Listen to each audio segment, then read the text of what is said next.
Hello, it's your girl Amasia Star, and I've missed you guys.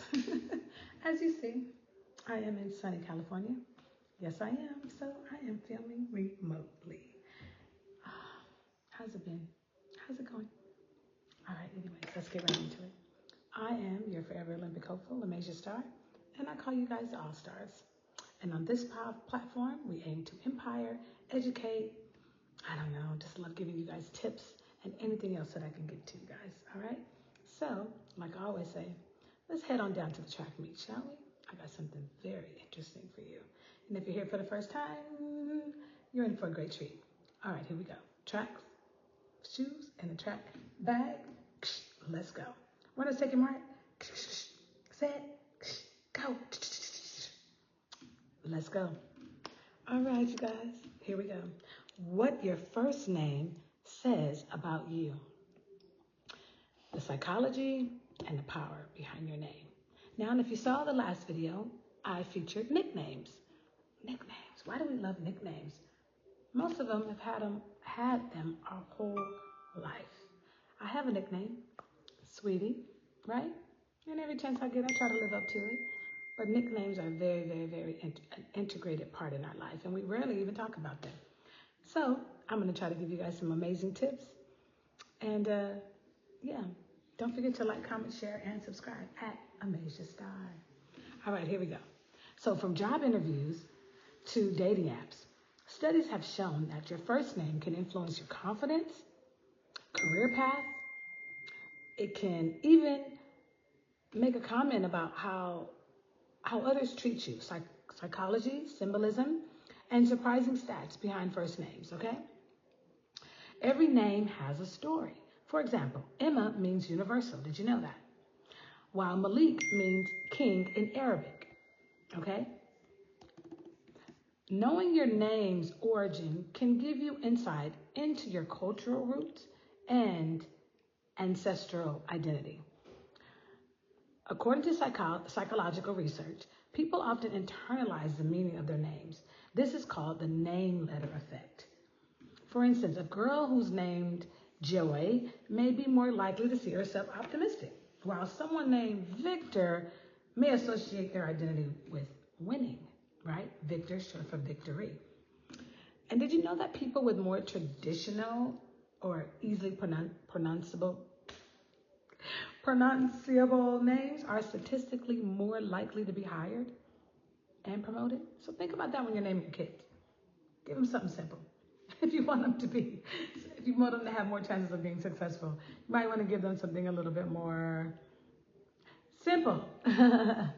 So according to the Journal of Experimental Societal Psychology, found that names like Emily and John were viewed more favorably than unfamiliar ones. I'm just saying, you guys, I know y'all like to be creative with your kids' names.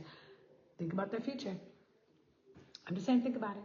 I'm not trying to tell you what to do. You're raising your own kids. I'm just auntie Amasia Star. All right, so many celebrities change their names to become memorable. Did you know that? All right, let's get into it. Stephanie Germanotta became Lady Gaga. Calvin Brodus became Snoop Dogg. Their names became their brand. Likewise with myself, okay? Embracing unique names, you guys. Uncommon names are on the rise. And that's a good thing. They signal individuality, creativity, and cultural pride. If your name is rare, wear it with a crown. I love that. So what does your first name mean? Drop it in the comments below. And let's celebrate the power of all different types of names all around the world. Don't forget to like, comment, subscribe, share this video with someone that is also proud of their name. All right, let's unlock some of the secrets, you guys, behind your first name. This video is going to dive into the psychology, cultural history, and surprising impact that your name has on your life. Whether your name is common, classic, or completely unique, trust and believe it carries a lot more meaning than you probably ever believed it could. So let's explore some things. All right, how about this? Put down in the comments below, what does your name mean to you? Because everybody has an idea of what they think their name means. Sometimes people have been told by their parents, but I just want to hear it from you. What does your name mean to you? All right, and drop that in the description below, please, and then in the comments below. All right, here we go. So we already know what the title is, right? In case I didn't say, because I know I just got jumped right on in. All right, how your first name shapes your life, the truth about name power. All right, here we go. So, let's get into some quotes, shall we? A person's name is to that person the sweetest and most important sound in any language, according to Dale Carnegie. My sister said, quote, names are not just words. They are a mirror to culture, race, and identity. Good job, Tracy Hutchinson. Now, let's get into some statistics. Applicants with white-sounding names get 50% more callbacks than those with black-sounding names, and that's according to Harvard-Chicago study. Now, people are more likely to choose professions that resemble their names, like dentist becomes a dentist, according to an NYU psychology study. Like, who knew that? Like, has anybody ever thought about that? That your first name plays such a strong trigger to your brain that you may subconsciously choose a profession because perhaps it sounds like your first name, including dentist. All right, here we go. Can your first name affect your job? Anybody know that? Your confidence, even your entire future? Well, according to the research that I've done, the answer is yes. And I'm going to show it and I'm going to prove it to you. All right? Your first name is your first impression. Hello, my name is Amazing Star. Nice to meet you. According to a Princeton University study, people form impressions in 1/10 of a second, just from hearing or seeing a name. Wow, that's powerful. A person's name is to that person the sweetest and most, okay, I think I read that. And yet, certain names can also lead to negative or biased assumptions, especially when it's tied to ethnicity or gender. Wow, we almost have to get gender-neutral names now. Imagine that. Gender-neutral names, because there's a bias that comes with our gender. Also, you got to choose a name, but it can't be too ethnic because the ethnicity that's attached can also form an assumption about you, and sometimes it's negative. Wow. All right, let's get into some more great stuff. Did you guys know that names tell stories? So in African American, my culture, Native or Latino and Asian cultures, names carry a legacy, a language, and a strength. My name carries my grandmother's prayers and my father's dreams. That's by an author that is unknown. But in systems not built for diversity, those names are often misunderstood or judged unfairly. So be careful where you're at. And I wear my name with a badge of honor. I was named after my grandmother. And yeah, it means something to me. Okay? I got my grandmother's prayers and my father's dreams. A 2004 Harvard and University of Chicago study found that white-sounding names receive 50% more callbacks than black-sounding names on identical resumes. Emily equaled to 50% more likely to get a callback than Lakeisha. And Greg, 30% more likely to be contacted than Jamal.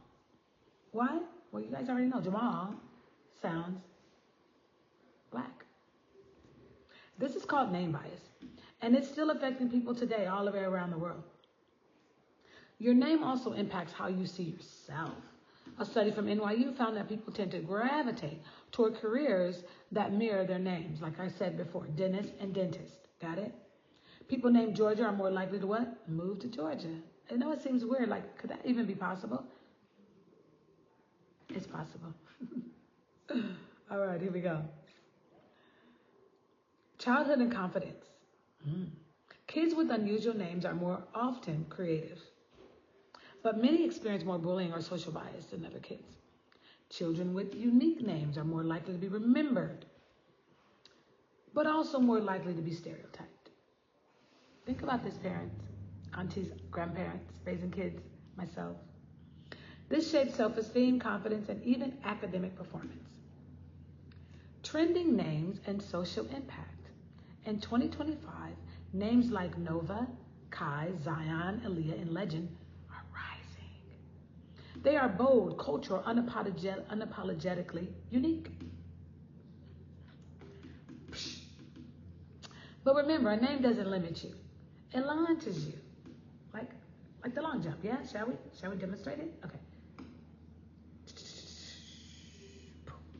It launches you. According to Tracy Hutchison, you define your name, not the world, not the system. You.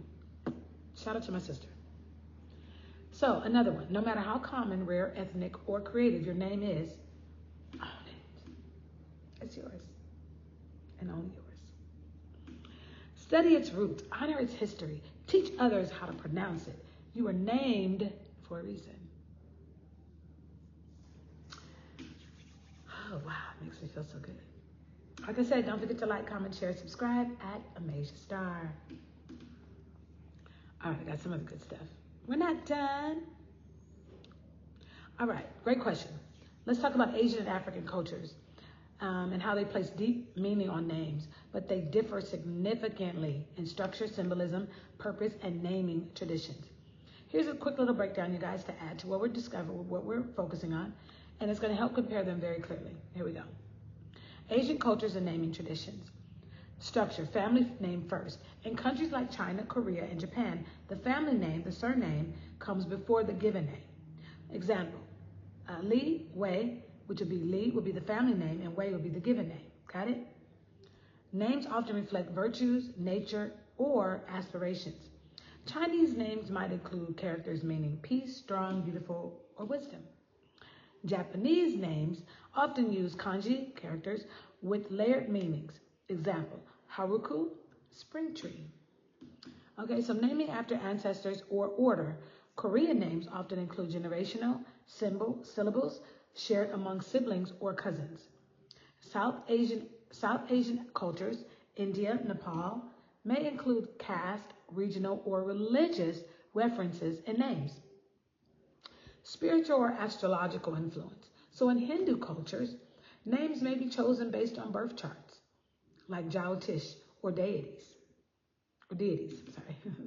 In Buddhist cultures, names may reflect spiritual goals. African cultures and naming traditions. Let's get into it. Naming is event-based and spiritual. So in many African cultures, names are tied to circumstances of birth, the day of the week, or ancestral messages. Example, in Ghana, Kwame means a boy born on Saturday. In Nigeria, Chioma or Ibu means God is good. Names can indicate family lineage, tribal identity, or political struggles. Post-colonial names reflect liberation. Example, Mandela became a global symbol of resistance. And multiple names for one person. It's common to have several different names, like a birth name, you can have a spiritual name, you can have a nickname, like Sweetie, like me, and sometimes a name that's given by the community or even your elders. And names are storytelling. African names often carry entire narratives or blessings, such as Makina, Kikuyu, Kenya, the happy one. Nia, Swahili, purpose. Okay, so remember that part. Surname first, given name second. Focus on virtues, nature, honor. Structure. Few characters, often compact. Cultural role, reflect family, duty, astrology, and harmony. Naming process, chosen by elders, astrologers, or parents. And that is in the Asian culture. In the African culture, the given name is first, and it's a Western influence. Focus on birth events, destiny, and ancestors when it comes down to meaning. And for the structure, it's more like longer, melodic, story-based. And then in Africa, cultural role would be reflect heritage, survival, and identity. Naming process often involves ceremonies or community input. Cool, right? Asian names often emphasize harmony, virtue, and family reputation, which is guided by structure and philosophy. African names emphasize individual identity, origin, story, and spiritual meaning, often with a real deep ancestral or communal roots. All right? So let's get into the most common names. You ready? Ready for it? Ready for it? All right. Ready? We good? All right, great. What do you guys think the most common name in the world is? I was surprised. So guess what it is? Muhammad. Estimated 150 million men globally have this name, Muhammad. The variants include Muhammad, Ahmad, Mehmet, Mamadou, and Mahmud. Popular due to the Prophet Muhammad in Islam. Many Muslim parents name their sons Muhammad in honor, often as first of multiple names.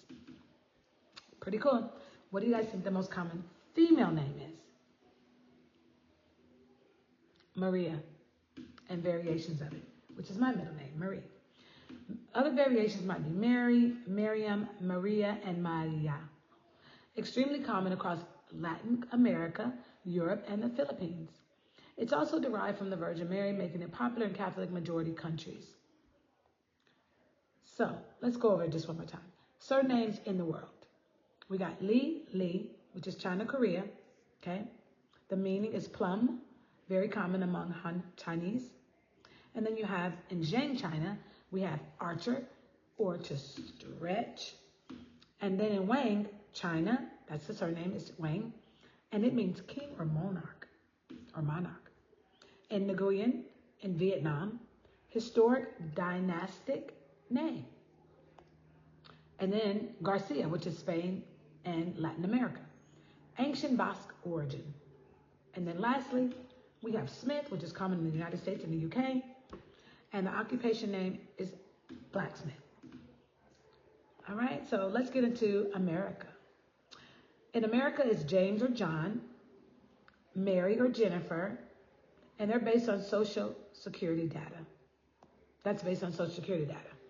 In India, you have Rajesh, Amit, you have Sita, Priya, or Priya, varies by region, and it has to do with religion. Then we have Chinedu. So in Nigeria, we have Chinedu, Ibrahim, and its common name for females, which is Aisha or Ngozi, and that's a strong cultural and religious tie to that. Then we have in Brazil, Jose or Maria, and it has a strong Catholic influence. We have in Russia, we have Ivan, and Alexander. And then in the female, it would be Anna or Olga, and that's Orthodox and from a royal influence. In the Philippines, we have Juan, Jose, and then in the female in the same country would be Maria or Angelica, and they have the Spanish and Catholic roots attached to that name. In Indonesia, we have Muhammad or Siti for the female, Muhammad for the male, and Siti for the female. And that's predominantly Muslim countries. So if you combine all spelling variations and transliterations, Muhammad is the most common name on earth. And Maria is the most common female name. And it's something I have one of the most common female names. Wow, this was really, really awesome. I hope you guys really, really enjoyed it. And I hope you guys really, really, really love me. I want to say a special shout out and thank you to my big sister, Dr. Terry the Great. We hung out today. Got a chance to work on her upcoming book. I cannot wait to advertise it. I'm going to be doing an interview on her in the near future, you guys. If you're not following Dr. Terry Michelle, I don't know what you're waiting on. You can also reach her at Light of Life Ministries. I cannot wait for you guys to see what she has in store for you. And I'm going to be doing the interview on her. Yay! Right here on YouTube's platform and Facebook platform. All that information is going to be coming to you guys very, very soon. So without further ado, I got one more thing that I want to give you guys and bless you guys with. Again, the title, What Your First Name Says About You, Psychology and Power of Names. All right? And don't forget to like, comment, share, subscribe at Amasia Star. I guess I got to go ahead and put my track shoes in the track bag. I guess this particular episode is over. Thank you, YouTube, for being one of the most amazing platforms in the world and allowing me to be able to do research and get that research out to everyone that are the all-stars.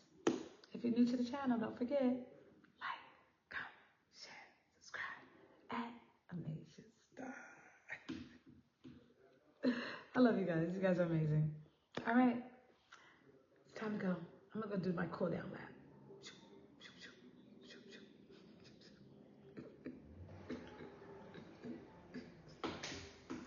Bye. It's for you. It's for you. It's for you. All right, I'll see you guys soon. Bye.